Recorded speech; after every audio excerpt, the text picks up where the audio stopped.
I'm Iris Tao in for Steve Lance. A judge again rejects President-elect Trump's request to toss his conviction in a New York business records case.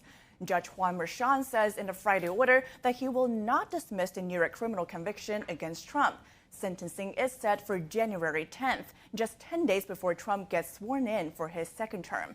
Merchan asked, though, that he will not send the 47th president to prison. Trump was convicted of 34 felony counts of falsifying business records in connection with the payment to former adult film actress Stormy Daniels. For the sentencing, Trump has the option of appearing in person or virtually. In response, a Trump spokesperson says the ruling violates the Supreme Court's decision on presidential immunity, adding that Trump needs to be able to focus on the presidential transition process. And Republican Mike Johnson re-elected as House Speaker in a dramatic floor vote today. Our Washington correspondent Luis Martinez joining us now live in studio. Luis, tell us more about what happened today. Of course. Well, today, Iris, the 119th Congress kicked off, and the first order of business in the House of Representatives was, well, first of all, the roll call. So there's 435 seats in the House of Representatives, but today only 434 showed up. And that's because Congressman Matt Gaetz, who got reelected on November 5th, has resigned from Congress. So right after the roll call, those 434 congressmen that were present, they submitted the letter of resignation from Congressman Matt Gaetz into the record.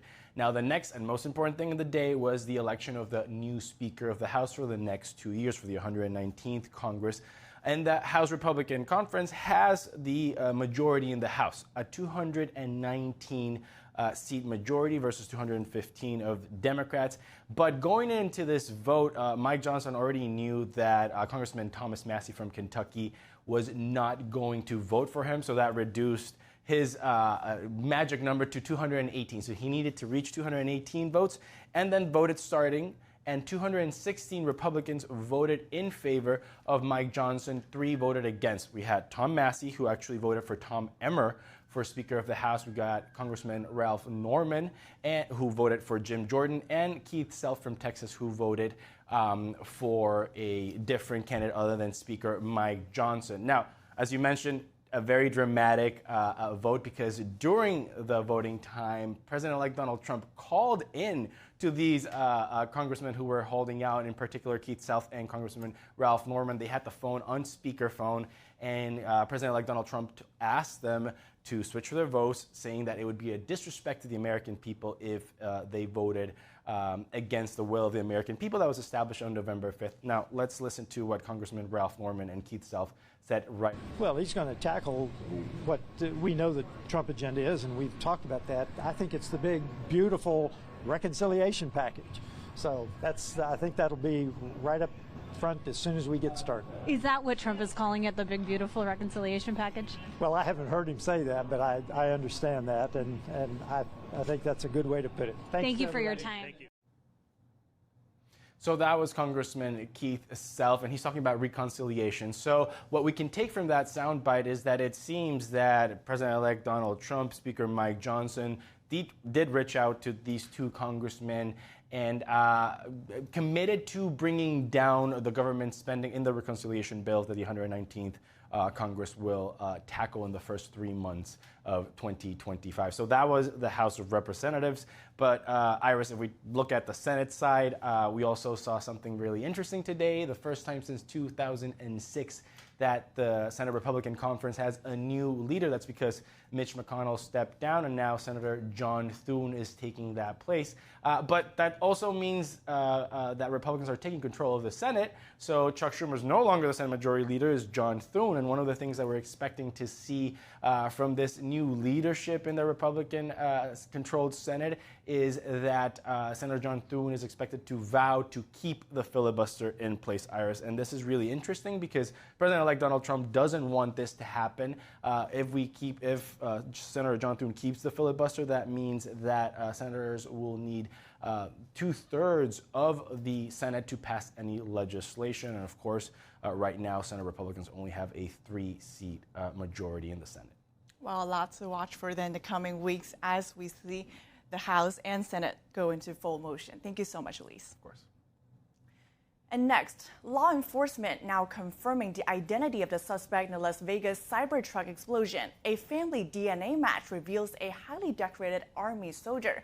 Police say Matthew Lavelsberger planned and carried out the incident. And we have now new information about a suspect in a New Orleans terror attack while the city comes together to heal. NTD's Chris Spears has the story.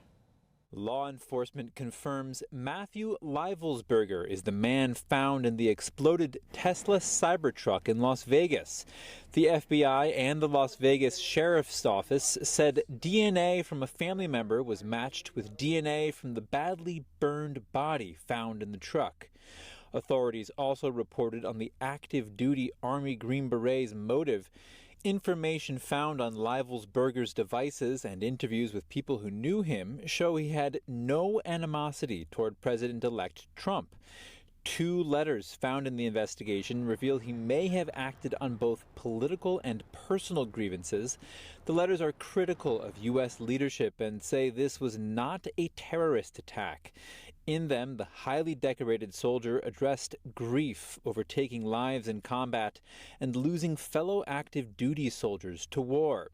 The AP reported that an Army nurse who dated the soldier says he had traumatic brain injury symptoms from a tour in Afghanistan. Authorities also say Lavelsberger planned and carried out the explosion alone. Turning now to the New Orleans terror attack, the FBI has released new photos of the suspect.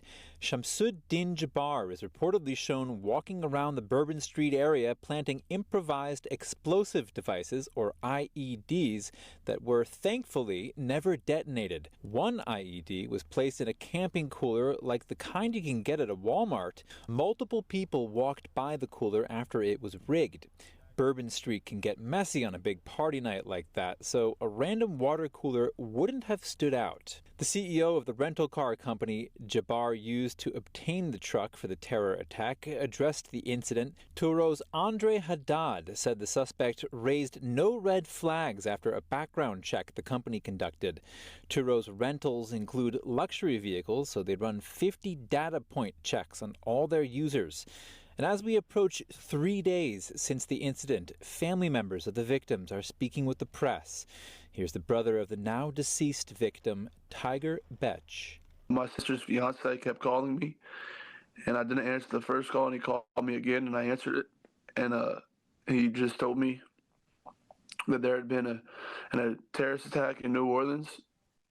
Well, there had been an attack in New Orleans because I didn't know what it was yet, and that my brother and his best friend were involved. That was my best friend, my role model. Looked up to him, inspired me to do, everything I've done in this life. Inspired my whole family. He was loved by so many people. He always made time for the little guy. He was special.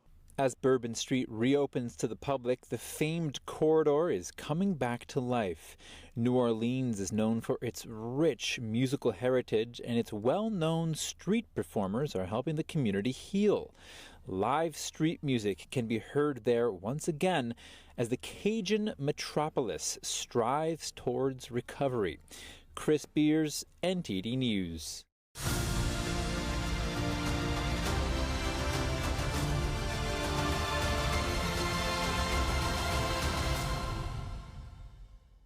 President Biden tonight presenting the Medal of Honor, the nation's highest military decoration, to 7 U.S. Army veterans. Among them, 6 are awarded posthumously. This is Biden's last time hosting the ceremony. Today, we award these individuals a Medal of Honor. We can't stop here. Together as a nation, it's up to us to give this medal meaning, to keep fighting for one another, for each other, to keep defending everything these heroes fought for and many of them died for. The Medal of Honor is awarded to service members who demonstrated courage in combat. All of today's recipients served in the Korean and Vietnam War, and 5 of them were killed on the battlefield. Also today, President Biden awarded the Medal of Valor to 8 first responders. That includes several police officers who reacted to a shooting at a Tennessee high school in 2023. And President Biden announcing that he will block the Japanese firm Nippon Steel from acquiring U.S. Steel. NTD's Jason Blair has the latest. President Biden says he's using his executive power to block a $14.3 billion acquisition of U.S. Steel by Japan's Nippon Steel.